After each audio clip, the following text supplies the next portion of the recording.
त्या महिलांमध्ये आणि पुरुषांमध्ये जे वेतन दिलं जातं किंवा जी मजुरी दिली जाते त्याच्यामध्ये त्या ठिकाणी तफावत असलेली आपल्याला पाहायला मिळते.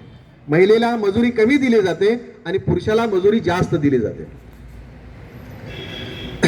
त्यानंतर जगातील काही राष्ट्रांचा जेव्हा आपण अभ्यास करतो तेव्हा काही राष्ट्रांमध्ये स्त्रियांना मताचा सुद्धा त्या ठिकाणी अधिकार नव्हता, हक्क नव्हता.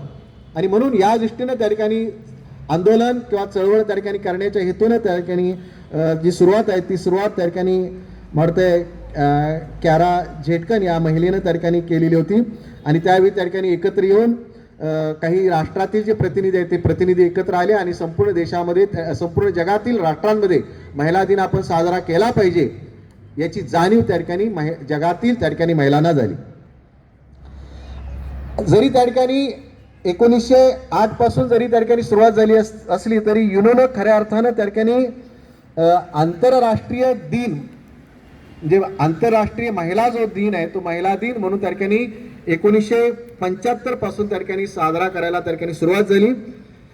यामध्ये त्या ठिकाणी त्याचं वर्णन करत असताना जो जो ध्वज निर्माण केला गेला म्हणून आपण त्याच्यामध्ये 3 रंगाचे जे 3 रंग त्या ठिकाणी 3 रंगांचा समावेश आहे. त्याच्यामध्ये पर्पल किंवा जांभळा रंग जो आहे तो जांभळा रंग सुरुवातीला आहे की जो रंग त्या ठिकाणी न्याय आणि प्रतिष्ठेचं प्रतीक त्या ठिकाणी समजला जातो. दुसरा जो रंग आहे तो हिरवा रंग आहे, तो आशेचं प्रतीक मानला जातो. आणि पांढरा रंग जो आहे तो पावित्र्याचं प्रतीक मानला जातो. म्हणजे महिला ज्या आहेत त्या महिलांच्या बाबतीत ह्या 3 गोष्टी फार महत्वाच्या आहेत. त्यांना न्याय मिळाला पाहिजे, प्रतिष्ठा मिळाली पाहिजे, विशिष्ट त्यांच्या डोक्यामध्ये किंवा त्यांच्या मनामध्ये ज्या काय आशा आकांक्षा आहेत त्या आकांक्षा त्या ठिकाणी त्यांना प्राप्त झाल्या पाहिजेत. आणि त्यांचं जे पावित्र्य आहे ते पावित्र्य त्या ठिकाणी जपलं पाहिजे या हेतून त्या ठिकाणी ही जी चळवळ आहे ती चळवळ त्या ठिकाणी सुरू झाली. खरं तर त्या ठिकाणी महिलांच्या बाबतीत जेव्हा आपण विचार करतो तेव्हा महिलांच्या बाबतीत असं म्हटलं तर की महिला ज्या असतात त्या महिला हमारे आंखों में जान है. महिला असं म्हणतात की हमारे आंखों में ज्वाला है, आप हमें प्रकाश दो. हमारे आंखों में ज्वाला है, आप हमें प्रकाश दो. हमारे हाथों में पृथ्वी है, आप हमें आकाश दो. हमारे हाथों में पृथ्वी है, आप हमें आकाश दो. हमें और कुछ नहीं चाहिए, बस एक व्यक्ती होने का एहसास दो. हीच त्या काळातली सुरुवातीच्या काळातील महिलांची त्या ठिकाणी मागणी होती. आणि मग मी त्या ठिकाणी काल सहज एक त्या ठिकाणी व्याख्यान त्या ठिकाणी ऐकत होतो आणि ते व्याख्यान ऐकत असताना ज्या आज डेप्युटी कलेक्टर म्हणून काम करतात अंजली धानोरकर यांचं ते व्याख्यान होतं. आणि मग त्यांनी त्या ठिकाणी सांगितलं की पूर्वीची जी परिस्थिती आणि आताची परिस्थिती याच्यामध्ये झपाट्याने तरी बदल झालेला असं म्हणायला काय हरकत नाही. कारण ज्यावेळी त्या ठिकाणी आपण महात्मा ज्योतिराव फुले यांच्या काळातली सामाजिक परिस्थिती जेव्हा आपण पाहतो ती सामाजिक परिस्थिती आज नाही राहिलेली. त्या काळामध्ये त्या ठिकाणी स्त्रियांच्याकडे बघण्याचा जो दृष्टिकोन होता तो दृष्टिकोन एक वेगळा दृष्टिकोन होता. म्हणजे पूर्वी त्या ठिकाणी एखादी मुलगी कुटुंबामध्ये जन्माला येणं हे पाप समजणारा सुद्धा समाज होता. मुलगी जन्माला येता कामा नये, पण त्या व्यक्तीला माहित नव्हतं की माझा जन्म ज्या व्यक्तीच्या माध्यमातून झाला किंवा ज्या व्यक्तीने मला जन्माला घातलं ती माझी आई एक स्त्री होती, एक महिला होती. याचं भान त्या काळात त्या समाजाला त्या ठिकाणी नव्हतं. आणि म्हणून हा जो महिला दिन आहे त्या महिला दिनाची जी सुरुवात आहे ती सुरुवात त्या ठिकाणी याच हेतून झाली. म्हणजे आपल्याला माहिती आहे की सर्वसाधारणपणे जेव्हा आपण महात्मा ज्योतिराव फुलेंच्या आणि सावित्रीबाई फुलेंच्या काळातील त्या ठिकाणी समाजाचा जेव्हा आपण अभ्यास करतो तेव्हा त्या काळातील महिलेला सती जाणं त्या काळातील महिलांची जी अवस्था होती ती अवस्था काय होती हे आपल्याला वाचनामध्ये त्या ठिकाणी बऱ्याच वेळा त्या ठिकाणी आपण सावित्रीबाई फुलेंचा जेव्हा जन्मदिवस साजरा केला त्यावेळी त्या ठिकाणी याची चर्चा त्या ठिकाणी आपण केलेली होती.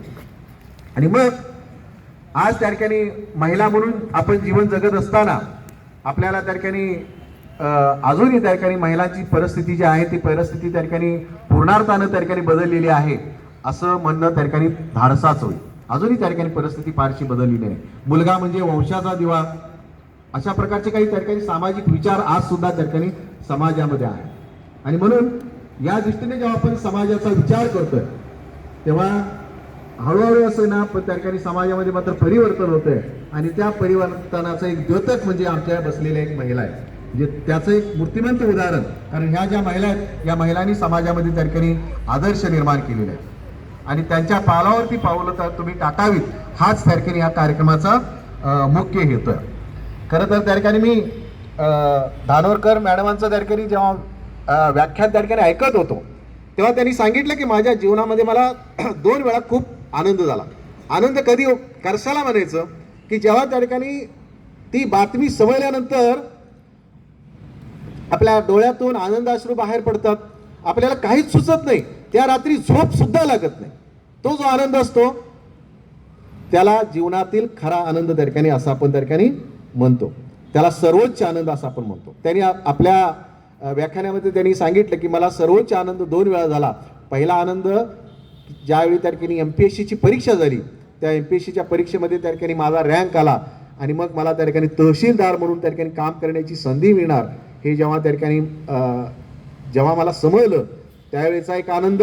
आणि त्यानंतर माझं लग्न झालं आणि लग्न झाल्यानंतर ज्या दिवशी मला डॉक्टरनी सांगितलं की तुम्ही आई होणार आहात त्या दिवशी त्या ठिकाणी मला खूप आनंद झाला. आता प्रत्येक महिलेच्या बाबतीत त्या ठिकाणी ह्या ज्या गोष्टी असतात नैसर्गिक गोष्टी, ही नैसर्गिक देणगी त्या ठिकाणी परमेश्वरानं त्या ठिकाणी खरं तर फक्त महिलेलाच त्या ठिकाणी दिलेली आहे. आणि म्हणून त्या ठिकाणी आपण माता म्हणून त्या ठिकाणी जेव्हा आपण एका स्त्रीकडे पाहतो तेव्हा आपल्यासमोर त्या ठिकाणी मूर्तिमंत काही उदाहरणं आहेत, ज्या आदर्श माता आहेत त्या मातांमध्ये त्या ठिकाणी राजमाता त्या ठिकाणी जिजाऊंचं त्या ठिकाणी आपण उदाहरण घेतो. जर जिजाऊ त्या ठिकाणी जिजाऊंनी त्या ठिकाणी परिश्रम, कष्ट आणि त्या काळातल्या सामाजिक परिस्थितीला